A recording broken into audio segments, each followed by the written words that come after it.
Unravel the mystery of reporting modal verbs. Had to in past obligations. Hello, English learners. Today, we're going to delve into a crucial area of English grammar, reporting modal verbs, with a specific focus on how to use had to express past obligations. You might recall the verb must is used to express obligation, but when we're reporting this in the past, we switch gears a bit. Let's get started. Before we dive into had to, let's quickly recall what modal verbs are. They're a type of auxiliary verb, and they're used to indicate modality. That is, likelihood, ability, permission, and obligation. When we talk about obligation, we often use the modal verb must. Here's a simple example. Direct speech. You must finish your homework. Now, when it comes to reporting obligation in the past, we usually change must to had to. This change reflects a shift in time and perspective. Let's take our previous example.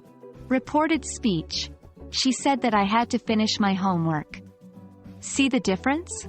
In direct speech, we used must, but in reported speech, we used had to. This change allows us to convey the sense of obligation while indicating that the obligation was in the past. Let's get some practice with this concept.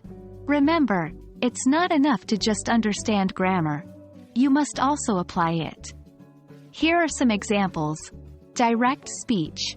We must catch the early train. Reported speech. They said that we had to catch the early train. Direct speech. I must remember to buy milk. Reported speech. I said that I had to remember to buy milk. I hope these examples help you understand how must changes to had to in reported speech. Practice this with other examples and you'll soon get the hang of it. That's a wrap on today's lesson. We've learned how to report modal verbs, particularly the obligation verb must, in the past using had to. Keep practicing, and you'll master this aspect of English grammar in no time. Thanks for tuning in, and we look forward to seeing you in our next video where we'll explore more intriguing aspects of English language learning. Happy learning!